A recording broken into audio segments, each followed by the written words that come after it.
All right, so ladies and gentlemen, let me walk you through how this started.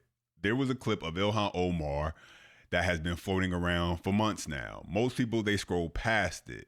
It's Omar speaking to a room full of Somali supporters, promising that the US government will act in Somali's interests and that she's the one making sure of it. The video came and it went until someone actually stopped and listened. And that someone was Elon Musk. He reposted the clip with 4 words that changed everything. This sounds like treason. And that's when the entire conversation shifted. Not because the clip was new, because it wasn't, but because Elon noticed something that, well, we know, but the political class didn't want to acknowledge. Then, in a recent podcast interview, he doubled down, questioning whether things like block voting, foreign interest politics, and identity loyalty are reshaping elections in places like Minnesota more than anyone is willing to admit. And suddenly, what was just another Omar soundbite turned into a much bigger question. Who is she really speaking for? I think we know. And who is she prioritizing? And that's what we're going to break down here and put into perspective the way the media won't. As always, the best way you can show your support is by smashing that thumbs up. That tells me you like the video, and subscribe to stay locked in and share the video. Well, let's look at, Ilhan Omar, who was voted into Congress by, a large group of people from Somalia who are in Minnesota, which is really far from Somalia. Or Mamdani, who was voted to be mayor, but by a majority of people who are not born in America. That's my understanding, at least. And then California is a big time situation. So. I don't know, we just don't want to turn into a, communist hellhole, basically. All right, so a valid question that has to be asked here, and it's one that Elon is pointing straight at when you talk about the Ilhan Omars and the Zohran Mamdanis, it's not wrapped up in ethnicity or even background. It's this. Are these officials primarily loyal to the United States or to the foreign interests of the communities and countries they openly talk about representing? That's the core of what he's getting at least in my personal opinion. Now let's be adults here and ask the question honestly. Is there any validity to what Elon's saying? On one hand, yes, there are very real patterns he's pointing to. You have tight-knit immigrant communities who don't assimilate to broader American culture and instead operate politically as a separate bloc. And they send someone to Congress whose messaging isn't simply, I represent this district. No, it's more like, I will use my seat in the US government to protect our homeland abroad. And here's the part nobody wants to address. The people voting for these candidates aren't just members of their own diaspora. It's also white liberals who resent the very country that gave them everything. The country millions of people around the world still risk their lives to reach. They're not voting to strengthen America. They're voting to remake America into something unrecognizable, something weaker. So when Elon raises the question of loyalty, influence, and representation, it's not coming out of thin air. I don't think so. I think it's enough information there where we could see it's coming from a real political dynamic we've been watching unfold for years. And if you want to see exactly what sparked his reaction, let's jump into the clip where Ilhan Omar speaking directly to a Somali audience. Take a listen.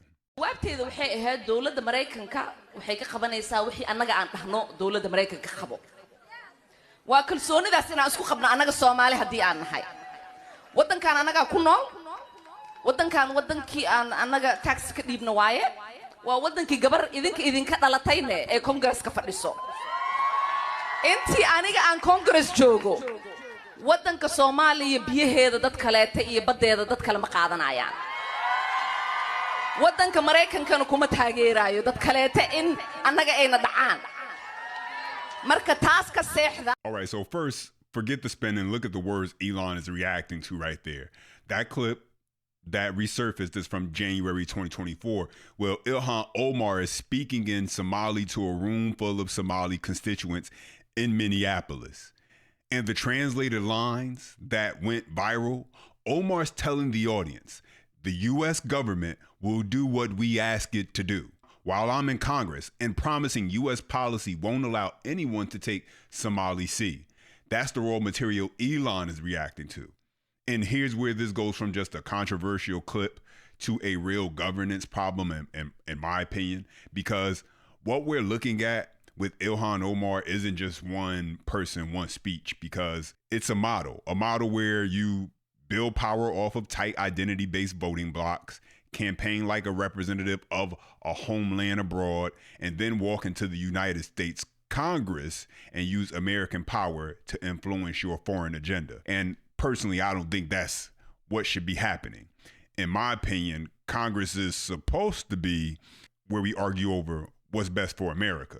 But when you normalize all that other stuff, you turn U.S. foreign policy into a tug of war between ethnic and national factions operating inside our own borders. So what does all this tell us about the modern Democratic Party? Because Ilhan Omar is not some random outlier they're embarrassed by. She's not being sidelined. She's not being disciplined. Matter of fact, she's being protected and platformed and treated like one of the rising stars of the party. And I think that tells you a lot. I think that tells us a lot. You know, this is the party that used to at least pretend its message was, we're here to fight for the working class, for the little guy, for the American middle class. Now look at what they actually reward. Politicians who speak like activists for foreign causes. Members of Congress who lean into identity politics first and American unity last. And people who spend more time talking about protecting some other country's interests than fixing the chaos in their own districts. And the modern Democrat Party has turned that into a feature, and they call it representation, or they'll try to frame it as some moral high ground. But I think the reality is actually much simpler. They built a coalition that runs on grievance and fragmentation, not shared national purpose. They don't want you to think of yourself as an American first. They want you to think of yourself as a member of a category, race, immigration status, gender identity, you name it, and then vote based on who promises the loudest to use American power in favor of that category, even if it means undermining the idea of a common American interest. That's why Ilhan Omar gets covered, because for today's Democratic Party, she does exactly what they want. She keeps the identity narrative alive.